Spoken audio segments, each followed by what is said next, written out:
So Sports Illustrated has decided that the swimsuit edition, again, not something that I care for. I was a Sports Illustrated subscriber from probably the time I was 10 to maybe the time I was, in my mid-20s, maybe. And I ended up canceling my subscription specifically because they put Caitlyn Jenner on the cover of Sports Illustrated. And I was like, what the hell does this have to do with sports? Bruce Jenner has not been relevant in sports since literally before I was born. I've told that story before. But even when I was a subscriber to Sports Illustrated, I was one of the guys who actually called up Sports Illustrated and said, I don't want the swimsuit edition. Please send me an extra, just add on to the length of my subscription so I get an actual sports magazine. But the swimsuit edition was always the supposed apotheosis of female beauty. It was always beautiful women in bathing suits or body paint, right? That's always what it was. And then over the past few years, as part of the attempt to gut words of all meaning, Sports Illustrated has decided they're going to now trot out a bunch of people who are not only not beautiful, some of them are not even women. So in 2021, they featured a transgender person named Lena Bloom, because that's what dudes are looking for. Then in 2022, they featured an overweight model named Yumi Nu, a large-bodied person, because that, again, is what dudes are looking for. Then in 2023, they featured Kim Petras, another man who has been treated surgically to look more female, stereotypically female. And now they are featuring Gayle King on the cover of swimsuit Sports Illustrated. I can't imagine why this company went bankrupt. It makes no sense to me. Gayle King is 69 years old.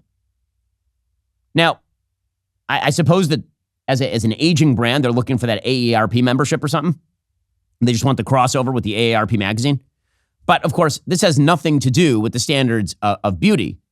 She can be beautiful for a 69-year-old and also not be objectively beautiful in the sense that you would want to see her on the cover of a swimsuit edition of Sports Illustrated. Again, I don't have a dog in the swimsuit edition fight. I do have a dog in the redefinition of words fight. I do have a dog in the you don't get to redefine words to mean things they clearly don't mean and then yell at people when they point it out, which is the game that the left is playing. In the same way that Joe Biden and Nancy Pelosi declare themselves Catholic while completely destroying every aspect of Catholicism, Sports Illustrated is now declaring people beautiful while completely ignoring the definition, classically, of beauty. Here is Gayle King talking about the importance of her Sports Illustrated swimsuit shoot here. I never in a million years thought I would be standing here in a bathing suit or Sports Well, yeah, no one else, yeah. Which says to me that sometimes people can dream, God can dream, the universe can dream. The universe can't dream. It's not sentient. Never think for yourself. I would have never thought this was possible. Right, because it's stupid. Nowhere on my bucket. Right, because it's dumb. So I'm thinking maybe it was a dream that I didn't even know I wanted. Right, because it's stupid. Here, I want it bad. Oh, yeah. The model! She's a model! So, your grandmother's next. Get ready. This is the culture that we have created for ourselves. And it does, in fact, make a difference. Why Joe Biden, why the Democratic Party are steering directly into a culture war that they are going to lose is absolutely beyond me. The media seem to be of the opinion that if they play the diversity and inclusion game, that if they just pretend that everyone is equally beautiful and equally female, apparently, that somehow they will broaden their audience. What they're actually doing is narrowing their audience because no one believes this stuff. I understand the virtue signaling. I understand that we now live in a universe in which skin in the game, presenting your own fealty to bad ideas is absolutely mandatory. You will be forced to embrace the most extreme aspects of your own ideology. And the more enthusiasm you show for that ideology, the more you will be rewarded by the people who adhere to it. Right? This is why you see students on college campuses embracing Hamas.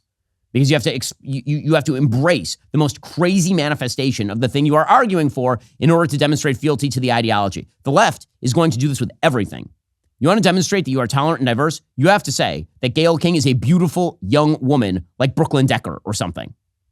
You have to say that Kim Petras, a dude, is actually a beautiful young woman, and you'd have to be a sexist male who hates women in order to not want to have sex with that dude. That is what the left will mandate at this point. It's crazy. It's not good politics, but it is something that is being pursued at the top levels of our elite media institutions, our universities, and of course, in politics as well. Which brings us to the 2024 presidential race. As many of you know, it is Genucel's 25-year anniversary. Well, right now, my listeners get an extra 25% off their already awesome prices, making this the biggest Genucel sale ever. Genucel is offering an extra 25% off in honor of that 25th anniversary, which makes this already awesome Mother's Day sale their biggest ever. If you haven't tried Genucel, a great place to start, their most popular package. This package features their Gen 90 serum, which instantly erases those wrinkles around your eyes, forehead, and mouth. It also includes their top-selling under-eye bags and puffiness serum, as well as their jawline treatment for a more contoured-defined jawline. Genucel is so confident in their product, they will guarantee you see results in less than 12 hours, or you get your money back. For a limited time, get an extra 25% off for Genucel's anniversary. The discount is automatically applied at checkout. Once the sale is gone, it is indeed gone. Order yours right now. Get the Genucel jawline treatment for a more contoured, defined jawline. Visit Genucel.com/Ben. To sweeten the deal even more, you'll also receive a free spa box with 2 bonus gifts plus free shipping. Genucel.com/Ben. Go check them out right now. That's Genucel.com/Ben and get that free spa box with 2 bonus gifts and free shipping. Joe Biden's campaign spokesperson says they're ready to debate. The debate is ready. We talked about this yesterday. Joe Biden put out a video that had to be cut 5 times in 14 seconds to say 51 words in which he challenged Donald Trump to a debate. So here was the Biden campaign spokesman, Michael Tyler, saying, we're ready to debate in June. Don't have anything to read you out on insofar as any prep. I can say right now that we are ready to debate in June. We are ready to debate in September because the American people deserve to see this. So we are ready to go. We're waiting for proposals, and we will accept them when we have some that fit what we have laid out this morning. Okay, so one of the things that Joe Biden did here is effectively rig the process. And let's be real about how all of this came about. Joe Biden issued the challenge within like 2 hours. The dates of the debate, the networks upon which they would appear, and the anchors had been named. That doesn't happen that's not how debates are organized, typically speaking. Presidential debates typically take months to negotiate. All the conditions have to be agreed upon by both parties via the Presidential Debate Commission. So they just killed the Presidential Debate Commission. Remember, these are the people who love norms. They love norms. They would never violate norms. If Donald Trump had killed the Presidential Debate Commission, then he would have been a norm violator. But no, Joe Biden did, and it's totally fine. According to Politico, for the president's team, much of the decision stemmed from frustration over how the CPD handled the debates in 2020. In the campaign's letter to the commission Monday, Jen O'Malley Dillon ticked off a number of complaints about its approach, that the scheduled debates would take place too late in the process after early voting is already underway in many states, that its model is antiquated and geared toward huge spectacles rather than good debates, and that the commission was unable or unwilling to enforce the rules during those 2020 debates. So they didn't want to go to a college campus in a random state chosen by the commission. They really, really didn't want the live audience. That was the biggest thing. They really, really did not want the live audience.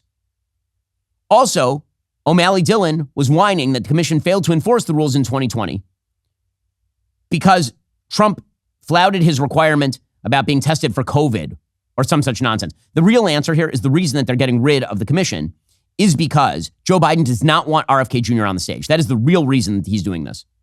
So a few things are happening here. One, Joe Biden pre-rigged this process. He obviously coordinated with CNN. CNN's moderators here are going to be Jake Tapper as well as Dana Bash. Right? Both of them are oriented toward Biden. Right? The amount of scorn that Tapper and Bash have for Donald Trump is obvious. It is clear. It is not, there's really no question as to who they're going to vote for in the upcoming election. That's not a rip on them. That's just a reality. These are both anchors who very much are in Joe Biden's political corner on a personal level.